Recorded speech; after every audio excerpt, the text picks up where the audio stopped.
full spectrum health talk. And today in our midst is a hero of mine, and it's Elana Freeland. Elana, welcome. Thank you. Thank you for having me. Elana, thanks for being here because, I've been thinking about this moment for years because I think 7 years ago I found out about your work and your lectures on the internet, and then about your book, and what I found there was a real comprehensive all the elements came together for me there in that book, and also with all the research, because I think many people on the internet, they dive into all the information, but this was a real a thing that you can look up, you can see the patents and all kind of things. That's excellent. Thanks for being here. How are you today? Oh, I'm good. I'm just looking at the lighting of me and wondering why yours looks golden and mine looks like I'm standing in a cloud. We're all in the cloud, right? Yeah, I really am. I'm in the Pacific Northwest, up by Seattle, Washington. And we're always in the clouds here, always in some sort of, we don't see the sun for months. Is that how it is also in your area or not? Well, the last few weeks have not been very sunny. I think I've seen one or two, but that's been really, not like cloudy and sometimes open, but it's like packed, like dark. Yeah. So, the whole subject started with weather and the promise of the military, the American military, to have weather control. And of course, the militaries of the world have always desired weather control so that they can run their wars and do what they do. So to find out that it really is true, that was about 12 years ago for me. And it was through meeting Clifford Carnicom, the independent scientist who did most of the work on collecting data, precipitation from jets flying over northern New Mexico.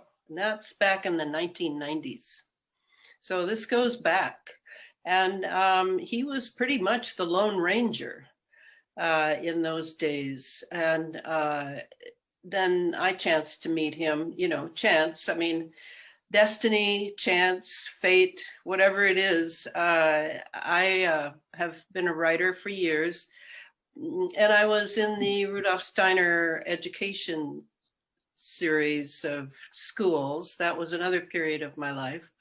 And now it's been about 12, 13 years I've been involved in looking into a national security issue referred to in public media as geoengineering. A very nice, handy title, given that they had the 2015 climate conference and decided that our biggest problems are climate change, global warming. And as I made my way through one layer after another of disinformation and obscurity, which always surrounds national security issues in America, I was pretty much an old hand by then. What I mean by that is I'd been digging into MK Ultra and various Cold War technologies for many years, and I already knew how to read between the lines, under the disinformation, put clues together of various symbols and numbers that they use in public media. So I really was ready to figure out what was really going on. But I must admit that I was quite surprised when I realized that my talks with Clifford Carnicom and looking through his microscope at Morgellons and various things coming down from the sky really had to do with transhumanism had to do with the desire to create a human being who would match the secret space program that Catherine Austin Fitts talks about, yeah. and would lead to another species that could be controlled through artificial intelligence systems. So, I mean, I kind of knew that there was probably a connection, but I didn't realize the extent to which it was there. And I also did not understand from the beginning until I don't remember when, several years ago, I finally figured out that, oh yeah, the chemicals being transported to load jets up for flying over us and delivering various systems of chemicals, biologicals, nanotechnology, that was all big pharma. That was the same big pharma that was vaccinating everybody and had been putting fluoride in the water, Right. and who had really been doing a full-scale assault for all of my lifetime. You know, it's like one piece after another, because I couldn't go to a wonderful body of work already published, already part of public dissemination, and read someone else's ideas of what had been put together. This was very strange to me. And yet, knowing how I love research and I love digging in details, and, you know, the devil is always in the details. Right. And I've been tracking the devil for years and years by the time I came to this topic. Where there is smoke, there is Freeland. Yes. Oh, have you seen that video? Yeah, I've seen the tiny bit. That's so wonderful. Yeah, that's not, yeah, like wonderful in a double way, but that's also interesting information. And I hope we can maybe take a leap to the MK Ultra stuff you've been working on. So you said, and yeah, I think because when people hear about even today about what's happening in the skies, and what they potentially all drop on us and put in our foods and in our water. Yeah, some people still think it's woo-woo. And when you have a look in one of your books, then yeah, even with all the sources and the studies on it, and the way you put it together, you can not really escape it. That there's more to it, and it goes deeper. And how can we touch on those people that are not familiar with all these subjects, and where can they start, so to speak? And I think that I think one of the problems is that the media, which we are so media saturated today. I mean, most people learn about so-called life from the media. They don't learn from life directly anymore. It's mediated by the media. And the media is generally corporate and has a profit margin, and sways people this way and that, is very political, and used by very wealthy people. And so when people go to school too, it's as though it's built in a sense of endemic to society, Western society anyway, that they are taught that everything is sort of separate. All the subjects are separate. You know, history has nothing to do with science, has nothing to do with English, has nothing to do with a foreign language. So you are habituated to think in slots and in small segments. And now and then you'll come across something where, electromagnetic frequency actually affects my biology. Oh, I see. Well, how many years did that take for people to realize that? It took about 10, And so everything is very slow in the public mind. And I feel for them. But on the other hand, I can't allow them to control how I proceed to blow the whistle on this tremendous approach to transhumanism through the environment. And this is, so people look at this, the latest book, by the way, is 690 pages. Yeah, so I heard. It's like this big, right? It's embarrassing. But on the other hand, it's a very big topic. I mean, let me just tell you, the name of the book tells it, Geoengineered Transhumanism, how the environment has been weaponized by chemicals, electromagnetism, and nanotechnology for synthetic biology. So right in the title, you see that you are about to enter a forest of massive trees. And I'm asking you to go from one tree to the next, to the next, to the next, but I can't keep it separate because they're all tangled together. And the corporations who serve these things are all tangled together. And the governments are pretty much owned and completely dominated by these corporations. So you're going to have to just go in there and kind of find your little trail of breadcrumbs now and then that you can follow to understand the big picture. Okay, let me say, why should anyone learn the big picture? Why not just keep your head down, concentrate on, like in America, you concentrate on your mortgage, you concentrate on having food on the table, you concentrate on your children.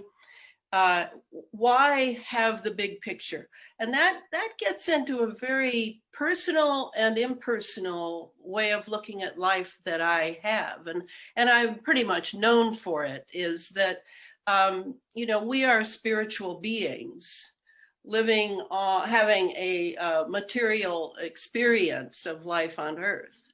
And nature is all alive around us, at least it has been. And now it's under peril, and we are under peril. And so these natural processes that we have taken for granted for thousands, millions of years are no longer to be taken for granted. So we're going to have to learn a new way of thinking. And I talk about this. There's a famous quote which is attributed to Albert Einstein, but everything is attributed to Albert Einstein. And truthfully, he doesn't deserve most of it. I mean, he was a nice man, but he was used and tremendously exploited. But anyway, the phrase goes something like this.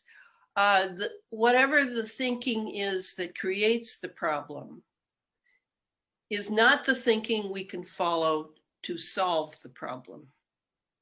Right. We need a new thinking. So my idea is that what I'm good at is research. I'm good at concepts. I'm good at footnotes and intricacies of technology, and trying to make those apparent to a non-scientific reader. And in an era, and I know this, people may think I'm crazy to write these books because it's true. People don't read now. They read sound bites. Right. They don't read books. Yes, a few people read books. Well, bless their hearts. But most people don't read books. They don't have the concentration anymore. They're not stupid. It's that they have been lulled into a spell by technology. And it is a spell, very much like, in a Walt Disney movie or, something you would read of the occult. It is very comprehensive, this spell. And to break that spell, it leads to the first point I always make when people want to know, well, Elana, what can we do about this? We're completely ensnared in this technological era. Well, the first thing is to examine our relationship with our technology, the technology that we have all around us, and minimize it, literally minimize it, not maximize it, minimize it, so that you are still living a human life. And you're not allowing your technology to tell you what a human life is. You yourself are digging around, figuring out, yes, what kind of human life you want to live. Maybe you want to live a very technological life. Well, that is your choice. There will be a payment for that. And now we're beginning to see that in this latest event that has come from the elite quarters of the people who have controlled us as a society for thousands of years, I would say. And so now they are more visible and more transparent than ever. You don't have to be a conspiracy theorist to look at them now. It's right there. In fact, that may end the whole thing about conspiracy theories, right? Because it's all in front of us now. And it's coming for us. What? If you can see it, yeah. There's still yes. people like looking away, but yeah, true. And it reminds me of an interview I've seen of you. The thing that you stand for from the classroom, that you say from, hey, when you feel like being controlled, that's not like your human nature, right? So I did a digital detox lately. I even found out that I was reaching for that telephone, and so I think we all suffer a little bit from that technology. But well, it's very addictive. It's very addictive, and there's a reason for that. I'm not saying that it's psychological. No, the addiction of electromagnetic technology is actually right in our bodies. And that's where you get into this nanotechnology, that we breathe from what the jets are dropping.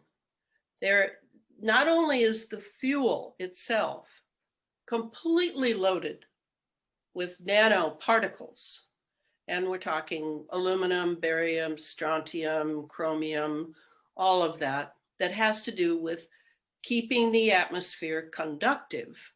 Right. For all the wireless operations that the military industrial intelligence complex requires and wants. It's not just the fuel, it's supplementary systems are releasing real technology on a nanoscale. A nano is 1/1000th of a meter. So you're never going to see it.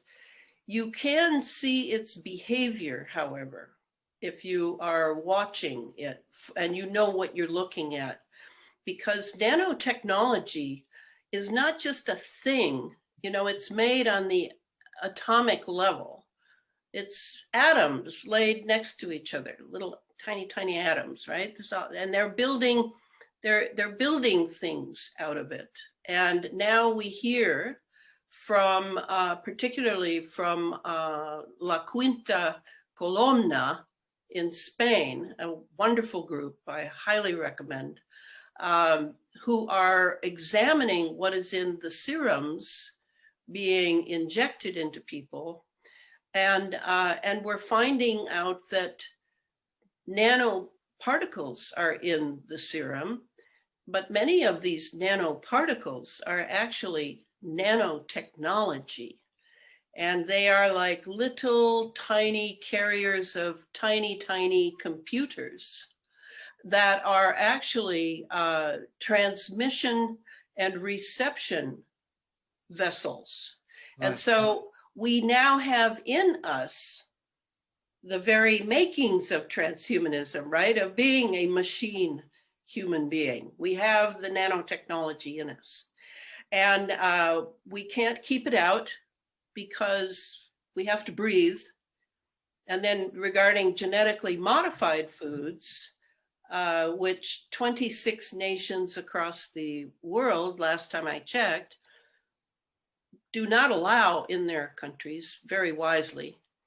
But here in America, it's a pig fest here of the genetically modified foods. Nobody even thinks about it. Just like nobody even thinks about having a microwave oven in their kitchen with a magnetron in it. I mean, come on, that's a weapon system. So, you know, nobody thinks about these things because, well, the TV isn't telling us to think about them. So, you know, the computer news, the social media, they're not saying anything about. So this is where you have to become paranoid like me. You have to really begin to see that paranoia, you know, as that saying goes, which sounds funny, if I'm paranoid, that's because there's a reason for me to be paranoid. I mean, that's really how it is. And so we are therefore subject to electromagnetism in a way that affects, yes, our biology, but the problem is with those little nanotechnology things, those go straight through our blood-brain barrier and go into our brain. Now they're in the citadel of human consciousness. And so this gets very serious very fast. I mean, you've already inhaled lots of aluminum oxide. And now we hear that we're also in the injections is graphene oxide. Right. But also we're breathing graphene oxide being dropped from the jets because Big Pharma runs both delivery systems. And they want to support each other. That's always been the way this is. So, you know, we hear about all this and we go, oh my God, you know, and our health is the worst it's been ever. You know, we have long lives, yes, but because we have a lot of drugs and things that keep us going, keep the body going. But what kind of quality of life is there in these long lives? Well, not much. Yeah, not much. Right. So that's our situation now. Mm-hmm. And I prove it in spades in this latest book, needless to say. But finally, I get to the conclusion chapter that I entitled Remaining Human. And in that chapter, I deal with a few key ideas, just the beginning. Already people are asking me to write a book on remaining human, but I don't know enough yet about remaining human in this era. I need to learn more. We all need to learn more about how to do this, because you're not going to put the genie back in the bottle. And that would be the technological genie. You're not going to be able to do that. So even if we have the right person running the country and we don't have any more lockdowns and any more compulsions to be jabbed, we still have to deal with the technology that is way out of the bottle now. So, you know, this is our life. And as you've probably heard in different videos, I always say, this is our watch. Yeah. This is my watch. I have to be all hands on deck here. I can't expect others to carry me through here without my effort too. I mean, right. we owe our planet and our people, our human being people, not our transhuman people, but our human being people. And soon we will also be burdened with transhumans, right, who look human, but are not really totally human anymore, but are part machine. So this is, we all chose to be here now. I absolutely know that is true. This is no accident. So we need to ready ourselves. And that's why I wrote this book, this huge handbook for this era. You're going to need all that in order to see how to comport yourself and be helpful to the earth and to our communities. Yeah. Thank you very much, Elana, because yeah, I'd like to say it once again, thank you for your work. It's been a hard, long work, and yeah, I think we all know it's not really profitable, and for the people and for the planet, that's I think very important to keep in mind. And so we have the information coming from your books, which is very you need sometimes to put it away and think about the things before you read on, because it's sometimes it's hard, it's to stay positive and to combine taking up that info and giving it a place, but then to stand up and choose wisely what to do. Where do we start? Like you were saying before, that's a question you get a lot, but like, where do we start?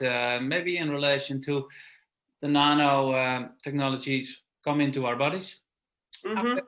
How can we maybe can we detox them, or can we drive them out? What do you think about that?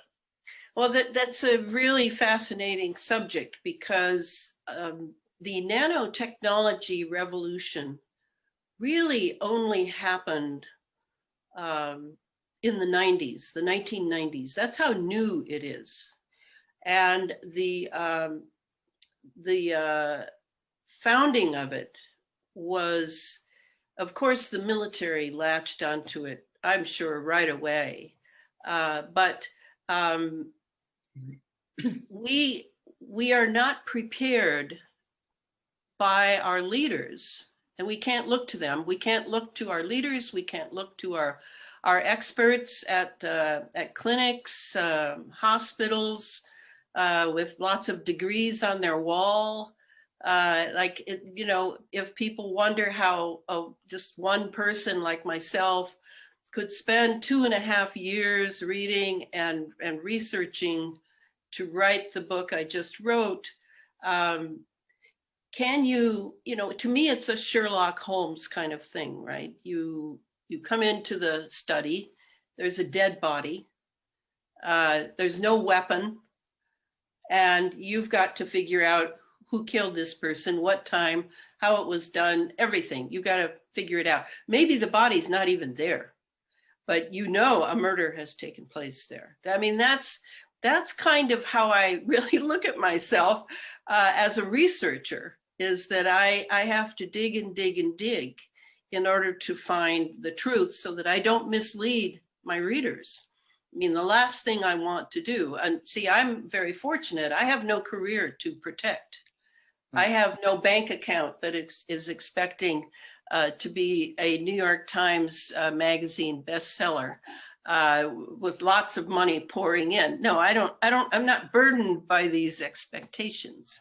My expectation is completely one of conscience. Can I find what is going on and do my best to prepare people who are not as good at research and not as good at spending that kind of discipline? I'm very disciplined, other than, the occasional dessert now and then.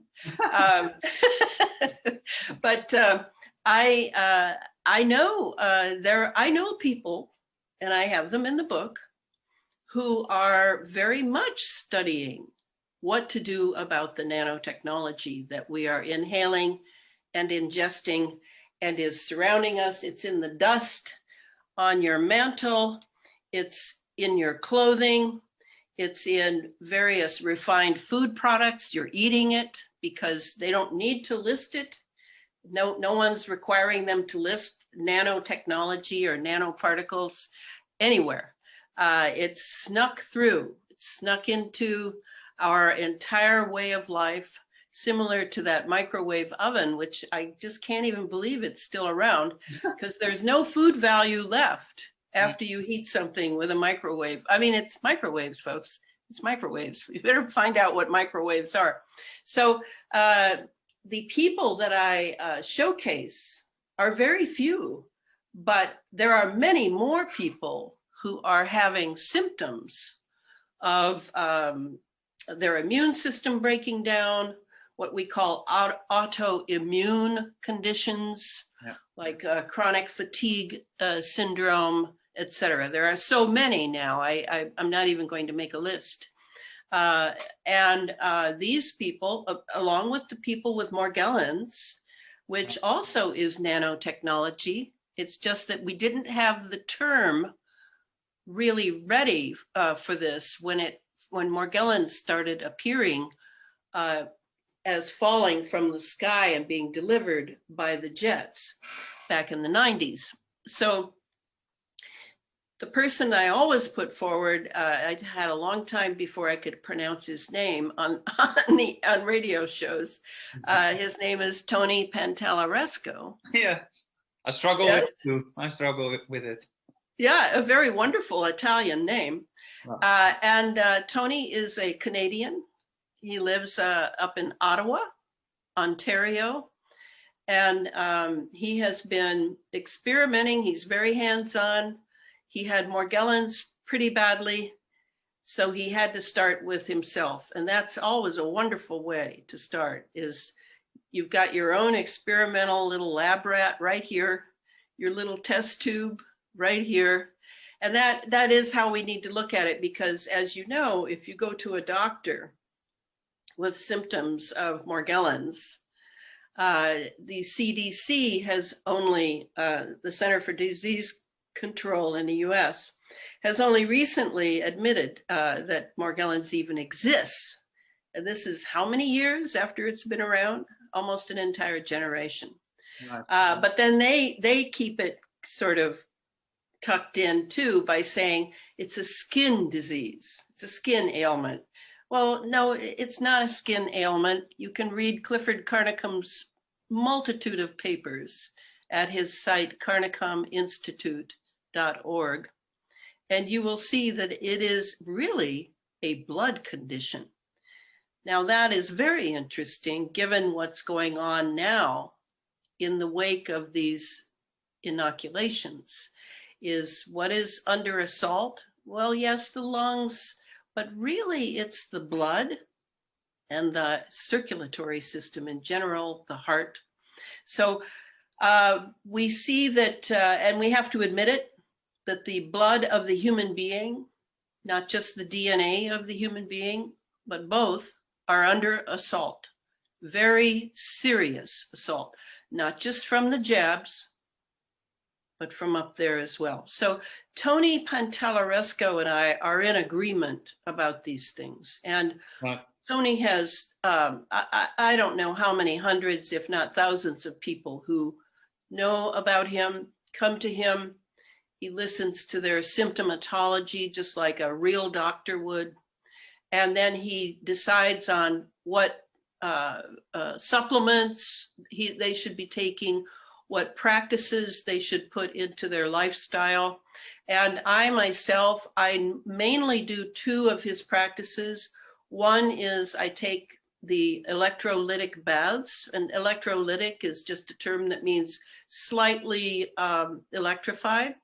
And it's electrified chemically by baking powder, baking soda, Epsom salts, sea salt, and borax or boron. Is that the DMSO? Is that borax? No, the DMSO is a bit different, and that one I'm not really familiar with, though I've known Morgellons sufferers who have used DMSO very successfully to control their Morgellons. And remember, I said that Morgellons it's wrongly named, but it is actually a nanotechnology inside that fiber that Morgellons is known for. And I myself did we used to call it the red wine test. Right. long ago with Clifford, I did that. I cleaned my teeth, cleaned my mouth, and then took a swig of wine and sloshed it around in my mouth for 5 minutes.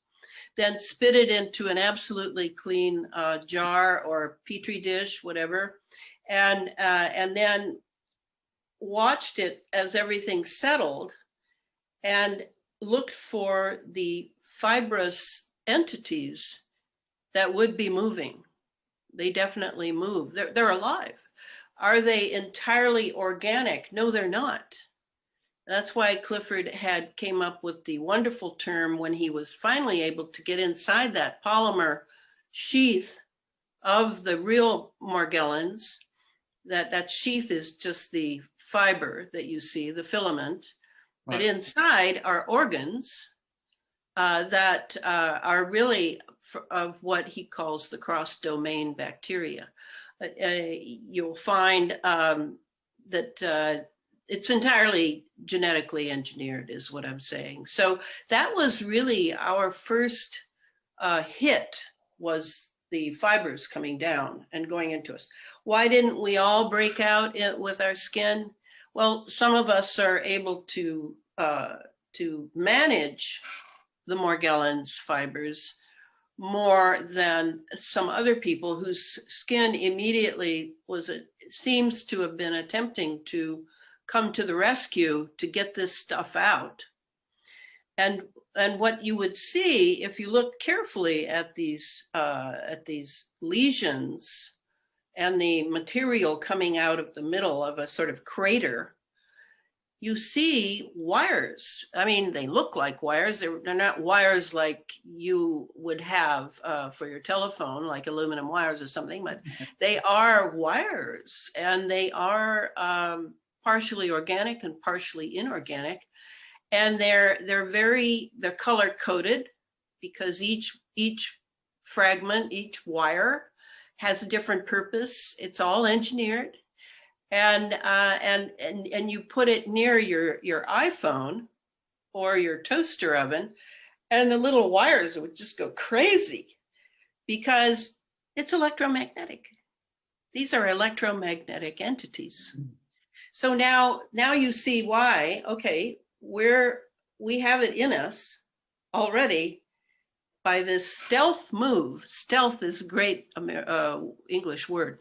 By this stealth move to get it into us by dropping it from the sky so that we would breathe it in. And yet, you know, some people die from Morgellons. It's not a little thing. They die. And they're very ill for long periods, years. But Tony, he has these baths.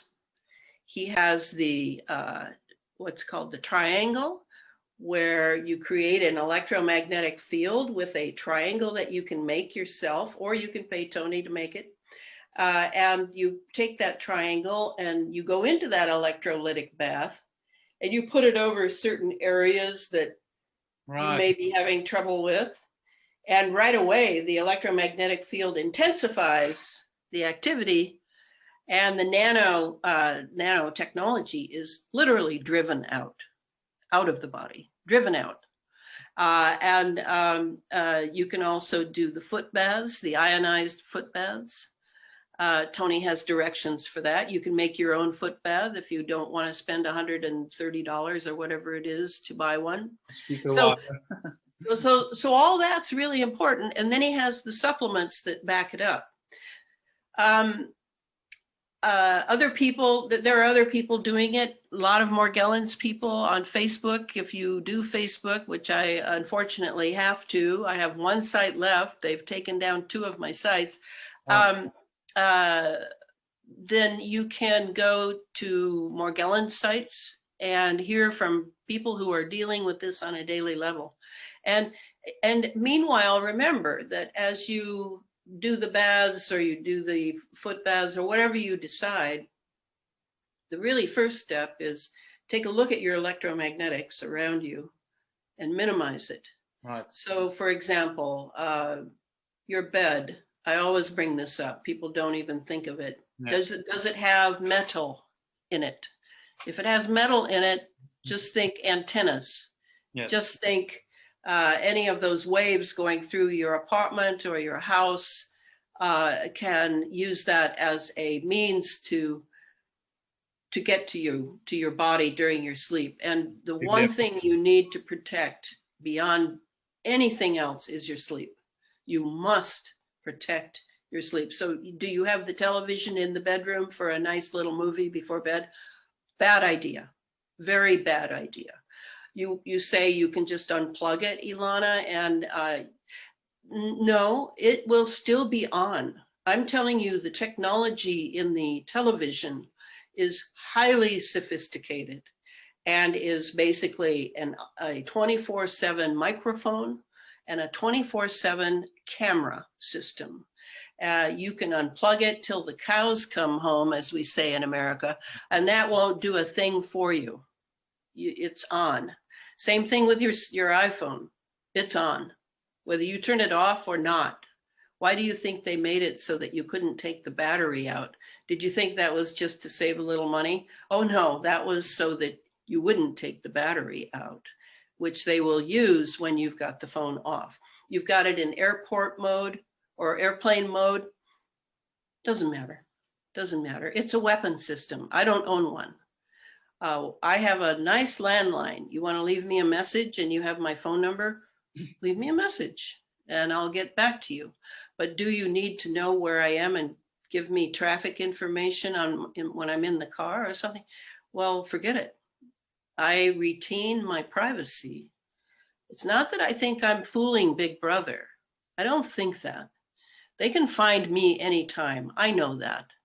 No, it's that I need to not be around electromagnetics as much as possible. The car you own, you want that brand new, beautiful car. How many computer systems are in that car? Mm-hmm.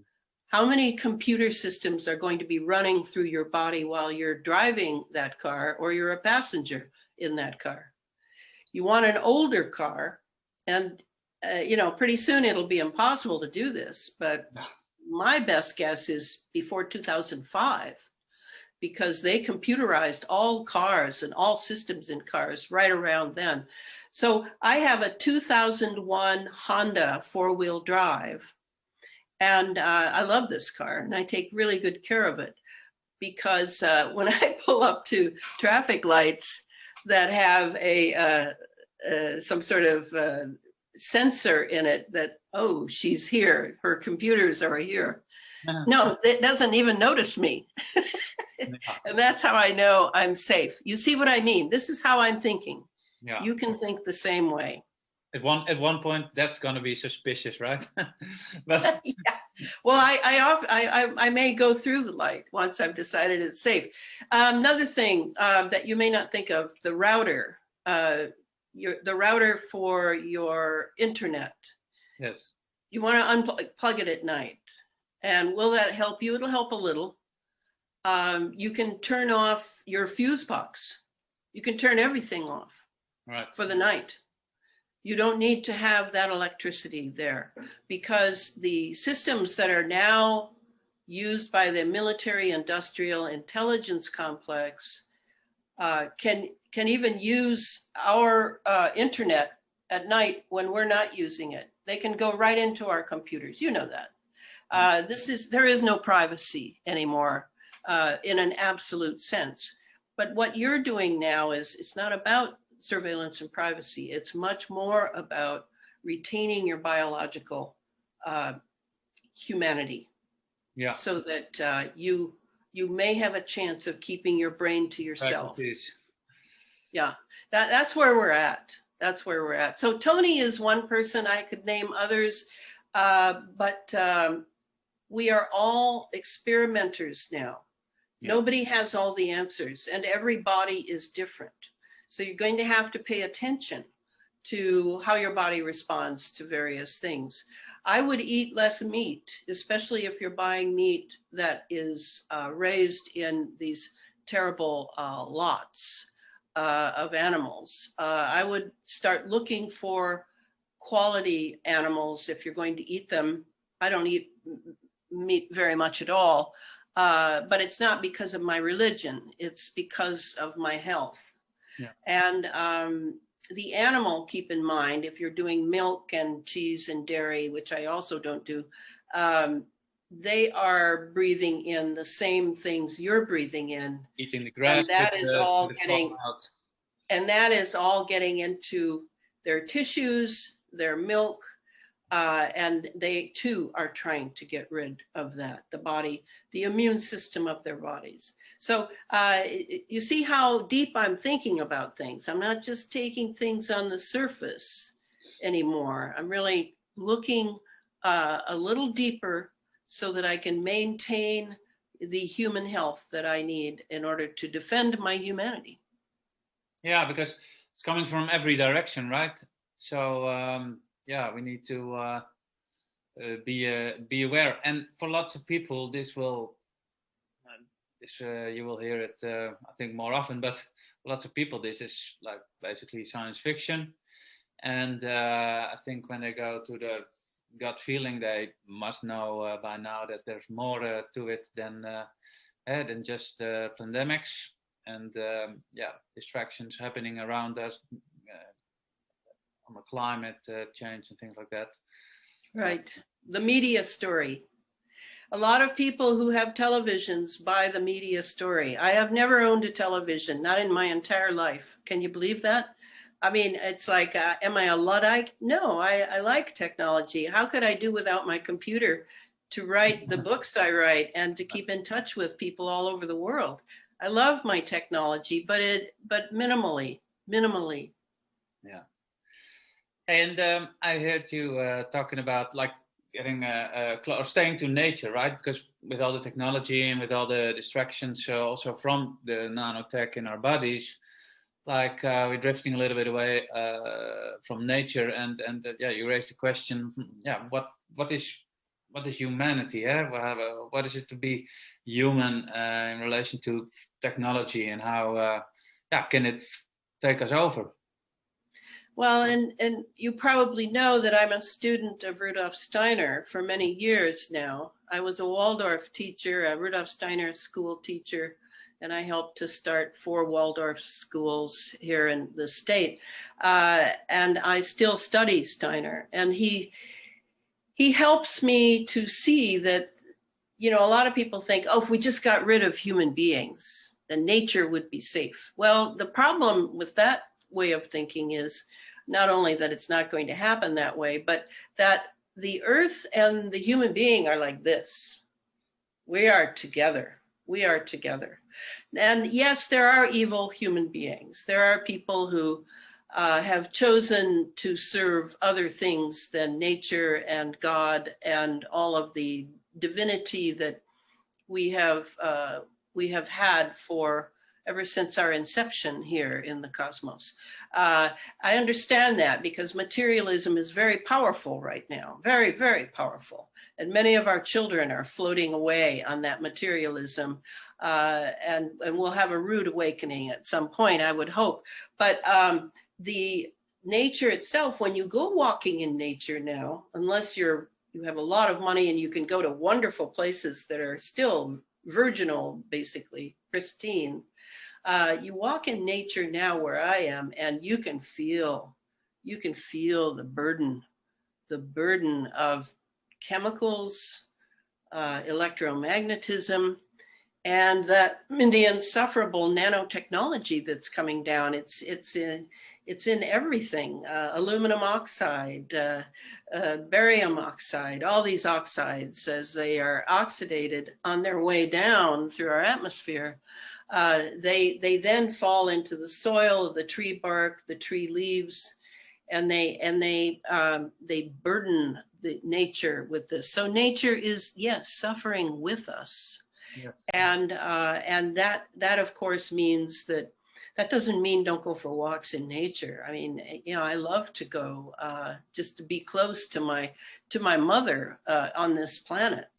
But you know, if nature is your fill-in for a divine inner life, I suggest that you strengthen that inner life along with your relationship with nature. Because if you don't have an inner life, and I'm not saying to join this religion or that theology or anything, but you know what I mean. An inner life is where you are, you have this sense that that the human being is not just a meat a meat slab is not just, as the CIA in America likes to call us, wet works, wet works. Wow. I mean, and they, they call it wetware now in patents. There's software, there's hardware, and there's wetware. I'm serious. It's in patents. I read it. I read dozens of patents with that term in it. So this getting you far from your humanity is a ploy to control you and distance you from nature and your humanity, so that you will be much more available to what is called brain-computer interface, BCI. Brain-computer interface is what all this nanotechnology in us is about. We are being connected by AI, and it is through our nanotechnology. And as you know from the hearing about the graphene oxide, and then most recently by the wonderful chemist who appears to have been murdered. I don't know his name by heart yet, but he presented the idea that graphene oxide is actually, because of its affinity to hydrogen in the body, it's actually graphene hydroxide that is the killer in us. And as soon as he went public with that, he was a dead man. So I know he's right. And as we're dealing with this nano scale stuff in us, it's getting more and more and more serious. So we need to, live a lifestyle that makes us feel truly human. Yes. It's not a matter of entertaining ourselves with the gewgaws of civilization anymore. The latest invention, the latest fake food, the latest concert to go to, where all of the sound systems and lights are set up to just take you over. Beware. Philanthropic solutions. Yes, those, yes. I mean, the deeper you go, the deeper the rabbit hole is. And Rudolf Steiner, who is my primary teacher, said that the 21st century, it would be essential for those who understand the challenge humanity is under to study evil and name it and expose it for what it is. And that, of course, is my job. That's my job description. So I've lost all my facile easy friends because I'm just bad news. And the main bad news is you've got to be responsible for yourself, the planet, your own health. Be responsible for your own health. I haven't been to a doctor since I was 13. I'm 74. I mean, I don't need, they couldn't help me. They just stick me on drugs and then their latest deal with Big Pharma. So to me, I've studied Eastern medicine. I've studied anatomy. I prepared for being human. My preparation was not about finding the greatest expert to pay money to or get on health insurance for. No, my philosophy from the 60s, and I am a 60s person, I'm very proud to say that, my philosophy was get back to nature and take care of yourself, learn how to do that. And don't necessarily believe the experts because they're being programmed in universities. I have no idea who's programming them. No. And I may not want to dig too deep into them because it's very time consuming and energy consuming. So have courage and let's protect humanity for the future generations. This is a great and noble species, this human species. We've only begun to develop and evolve, and they want to turn us into machines. And by golly, not on my watch. Right. Well, that's very good to hear. Not on my watch, too, Elana. That's for sure. And basically, you let people know to watch for their food. Let it be organic. Do you have a garden, or do you have a good source of? I would love to have a garden. I have had in the past, but now I live in a tiny little apartment, so I can keep writing.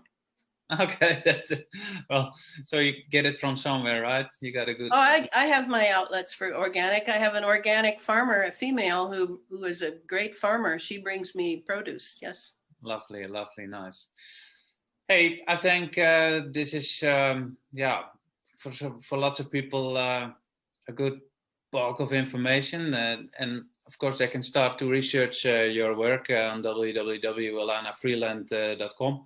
Find out more about your books, especially the latest. I think in there is everything they need to know about transhumanism and synthetic biology.